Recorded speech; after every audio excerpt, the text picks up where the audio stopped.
Bem, pessoal, nós continuamos aqui com o nosso estudo, finalizando a parte de crimes patrimoniais. Nós vamos estudar agora o crime de receptação. Eu preciso deixar claro para você que o crime de receptação, na verdade, a primeira leitura que nós precisamos é entender que ele é um crime parasitário. Ele surge, na verdade, como se fosse um acessório a um crime que já aconteceu. Então, olha só, eu preciso compreender que eu vou receptar algo que é produto de um crime. Então, óbvio que já aconteceu um crime anterior, mas presta atenção que esse julgamento, processamento, a responsabilização penal pelo crime de receptação vai independer da apuração, da condenação do crime anterior.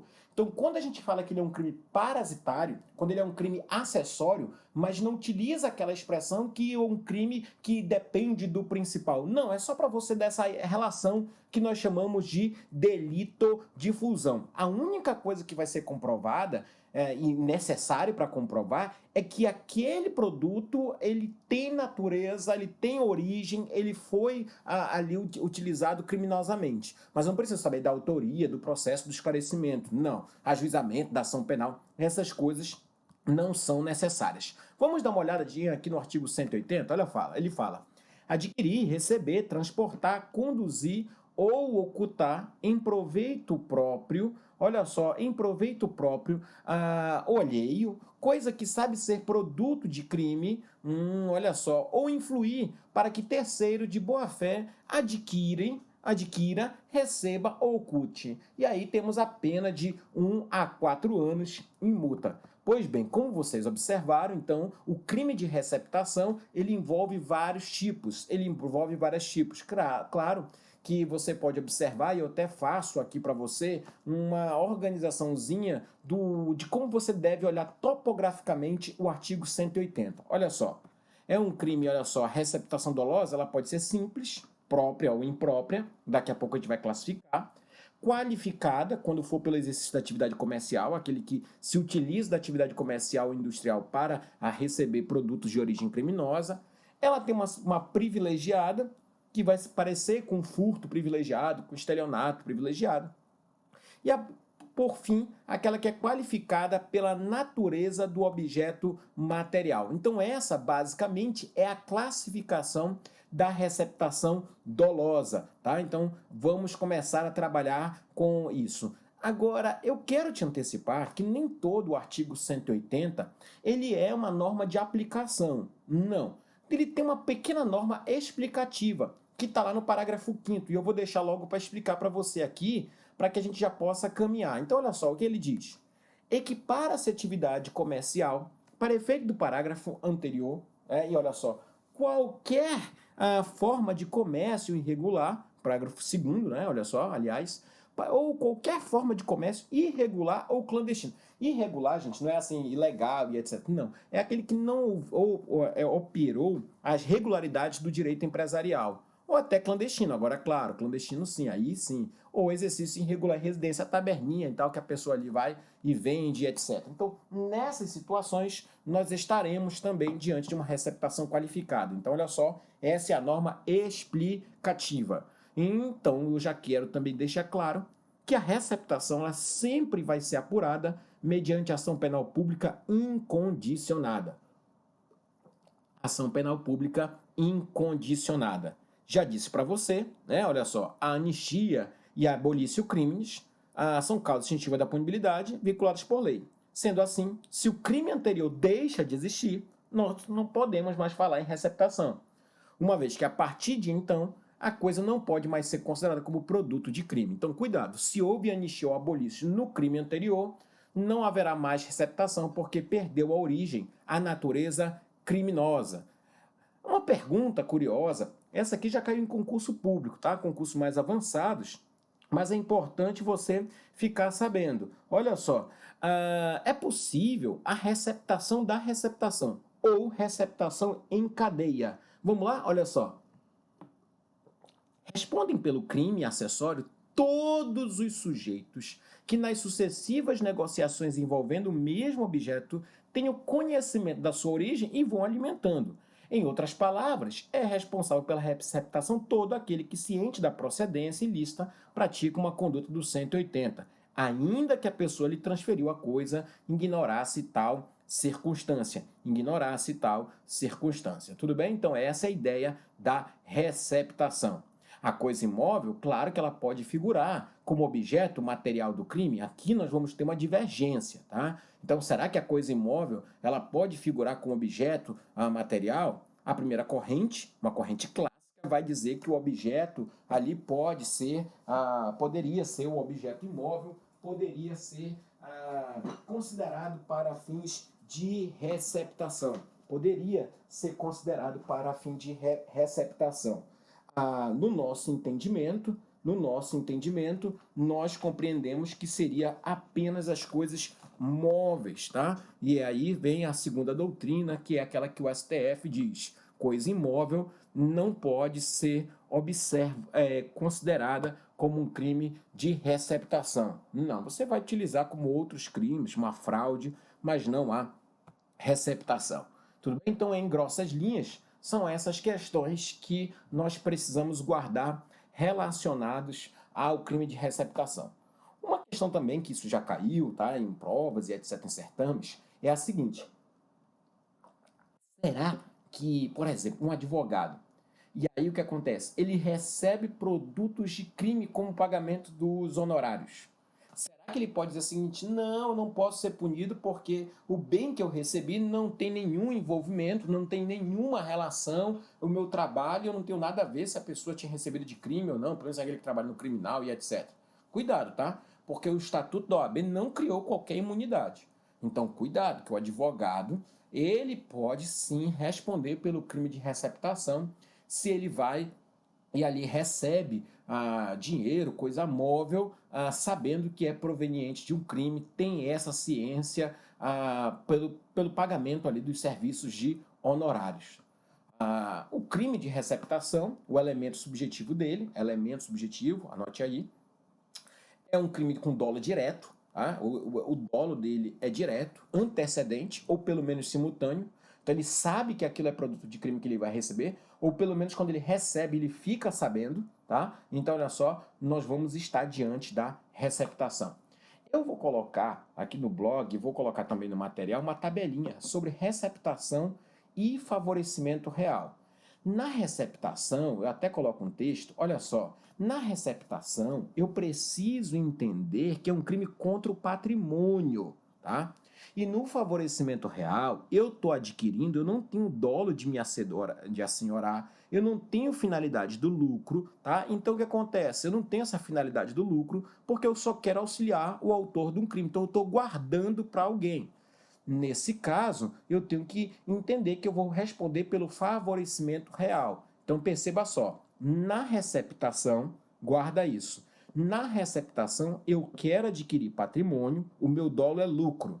No favorecimento, eu não quero adquirir, eu quero só auxiliar alguém que está adquirindo, guardando, e eu pratico um crime não contra o patrimônio, mas contra a própria administração da justiça. Então, cuidado com essa diferença básica aqui. Eu já até vi nesses jornais, esses blogs aí que circulam, né, dizendo o seguinte: a fulana vai responder por receptação à mãe do cara lá. Não, ela vai estar guardando as coisas? Me parece que ela está em favorecimento real. Quando guarda para o filho algo que é produto de um crime, ela não quer se assenhorar, então ela não quer adquirir patrimônio com aquilo. O dólar ali é diferenciado, tá no 349, tá? Isso tá saindo nos jornais aí, eu já vi de vez em quando, tá? Uma situação que era a mãe que guardava as coisas do filho e etc. Ah, o artigo 180, no parágrafo primeiro, ele vem com uma classificação curiosa, né? Ele fala da situação em que o agente devia saber ser produto de crime. 180, eu estou com ele aberto aqui, se você puder dar uma pausa e dar uma lidinha aí, é o 180, eu nem preparei ele para colocar na tela, mas ele fala assim: parágrafo primeiro: adquirir, receber, transportar, conduzir, olha só, tem depósito, desmontar, montar, vender, expor à venda, qualquer outro, olha só, no exercício de atividade comercial ou industrial, coisa que deve saber ser produto de crime. Eu quero conversar com você com esse deve saber, porque muita gente chegou a afirmar que só caberia para ele o dolo eventual. só caberia para ele o dolo eventual. Mas não, gente, o STF já chegou a esclarecer o seguinte, que essa expressão, olha só, deve saber, deixa eu ver se eu mostro para vocês, ela está por aqui assim, olha só, ela vai dizer que caracteriza tanto o dolo eventual, mas também o dolo direto. Então, aquele que na atividade comercial ele vai punir, ele deve entender, ele tem a noção de preço de mercado. Então, olha só, ele desconfia pelo preço, pela origem. Então, olha só, então nessa situação ele vai ser punido. Chegou-se até a discutir no STF se não estaria violando a proporcionalidade. Porque se você observar, a pena do caput é de 1 a 4 anos. E a pena do parágrafo 1º é de 3 a 8 anos. Então vai dizer o seguinte, poxa, como é que a pessoa que sabe que é produto de crime tem uma pena de 1 a 4 anos? E a pessoa que deve saber, eu nem sei se ela sabe, ela tem uma pena de 3 a 8 anos. E isso foi parar no STF. O STF disse não. Quem exerce a atividade comercial, atividade industrial, ele tem um diálogo mínimo com esse produto. Então ele tem um mínimo de conhecimento. Então ele vai ali poder, ele conhece o fornecedor, ele conhece a origem, ele conhece o material, ele sabe o preço, as formas de pagamento, o estilo do acondicionamento da entrega. Então, por isso, ele tem mais recursos para perceber que é do crime. E outra, ele está lucrando para lucrar. E geralmente, lamentavelmente, temos que dizer que a pessoa que é receptadora na atividade comercial, ela não faz isso sazonalmente, ela se vale daquela situação para empreender. Por isso, nós vamos aqui ter uma situação também trabalhada de uma maneira mais grave. Então, o que é que você tem que guardar do artigo 180, parágrafo 1º? Que envolve atividade comercial e industrial, a pena é mais grave, de 3 a 8 anos. Esse deve saber inclui tanto dolo eventual quanto dolo direto. E você pode dizer, poxa, mas às vezes o cara nem sabe, vai ter uma pena mais do que aquele que sabe? Sim, porque ele está se utilizando nisso, na sua atividade comercial. Então, por isso, ele vai ter essa reprimenda maior. Bem, então aí nós estamos com o artigo 180, parágrafo 1º, já vencemos. Vencemos o parágrafo 2º, porque ele é uma teoria, uma norma explicativa, e aí nós podemos já avançar e caminhar até a receptação privilegiada, tá? A receptação privilegiada, ela vai depender de alguns requisitos, tá? Então, olha só, eu vou colocar na tela. Tem que ter uma receptação mínima, tá? A primariedade do agente e tem que ser algo de pequeno valor, a coisa receptada. Esses são os requisitos do parágrafo 5º aí do Código Penal. Então, na hipótese do parágrafo 3º, né? Então, olha só, se o agente se o criminoso, né? Se o criminoso é primário, pode o juiz, tendo em consideração as circunstâncias, veja só, olha só, as circunstâncias do crime, deixar de aplicar a pena para nós tratarmos aqui, olha só, perceba, tanto na receptação aqui de uma pena mais severa. Agora, cuidado, tá? Porque na receptação dolosa, a gente vai ter que aplicar o parágrafo 2º lá do artigo 155, tá? Então, olha só, no artigo 2º. Então, olha só, qual é a consequência da receptação privilegiada? Qual é a consequência da receptação privilegiada? Primeiro, vai gerar o quê? A substituição da pena de reclusão por detenção, vai gerar, ou pode gerar a diminuição, vai gerar aqui a diminuição, então olha só, vai gerar a diminuição da pena privativa de liberdade, claro que de 1/3 a 2/3, ou você pode aplicar somente a pena de multa. Lembrando que as duas primeiras podem ser acumuladas, ele pode substituir a pena e também fazer uma redução conforme está previsto aí no nosso artigo 180, parágrafo 5º, que manda aplicar o artigo 155, parágrafo 2º. Então, olha só, gente, só para nós organizarmos, tá? O artigo 180 do Código Penal, não esqueça, é o crime parasitário, ele independe da comprovação da autoria, do processo, tem que só comprovar que aquilo é produto de crime. Claro que se tiver um abolício ou uma anistia, não haverá mais a punição. Não esquece dessas questões também que elas estão devidamente envolvidas. Não esquece que nós temos uma forma qualificada quando envolve a atividade comercial, aí vai para 3 a 8 anos. Não esquece também que nós temos uma natureza ali de desproporção, né? Então, olha só, quando houver a pessoa, no parágrafo terceiro, adquirir ou receber coisa e verificar que pela natureza ali ela também teria uma pena, aí claro que vai ser uma receptação culposa, né? Receptação culposa, e o parágrafo quarto ele diz que é punível ainda que desconhecido, acho que já falei isso também, ou isento a apuração do autor. Então o artigo 180 ele é cheio de normas explicativas para que nós possamos compreender perfeitamente do que nós estamos falando em relação à receptação. Eu faço um jogo rápido aí com você, vou colocar na tela já. Então, olha só, é um crime acessório de fusão, né? Então já falamos sobre isso. A extinção do crime anterior não impede a caracterização, não impede, né? Salvo na anistia ou na abolício crimes. É possível a receptação em cadeia, né? Mas exige o dolo direto, específico, a pessoa sabe que está envolvida naquilo. Na receptação imprópria, exige dolo direto e indireto. Também já falei aquela que ele não está, né, propriamente recepcionando a coisa, receptando, mas influenciando para alguém venha receber. Lembrando que o privilégio é um direito subjetivo do réu, mas aplicável apenas à receptação dolosa, tá? E a receptação culposa é um tipo penal fechado, é o juiz que vai ali fazer uma valoração daquela situação. A receptação, ela é sempre uma ação pública incondicionada, incondicionada. E aí eu quero só terminar, porque em 2016 foi estabelecido pela proteção dos animais já um outro cuidado, tá? Então, olha só, e também isso foi forte, não sei se vocês ouviram falar que muita gente recebe gado, recebe produtos, animais, que são fruto de crime, cabra, animais que possuem um valor mais caro no mercado, que geram, produzem, são reprodutores. Então, o que acontece? Foi criada uma receptação especial, que é a receptação de animal, que estava no artigo 180A.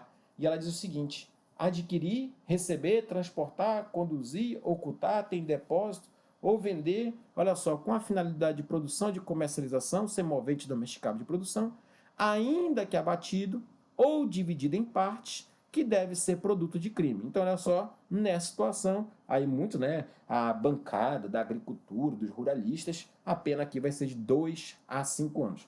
Perceba que você, né, aqui vai ter um tratamento mais severo. Bem, gente, nós estudamos aí a receptação. Esse crime merece um cuidado. Eu concluindo, né, eu acredito que é um crime que ele tem... Só existe o furtador, o batedor de celular, o ladrão, porque existe o receptador. Então, olha só, então é esse aqui que é a pessoa que está atrás, muitas vezes, no escritório, está no gabinete, e ele tem os seus soldadinhos aí que estão furtando para entregar, para receber como produto de crime. Então, olha só, é uma sociedade. Porque tem tão muito furto de celular? Porque alguém compra celular furtado.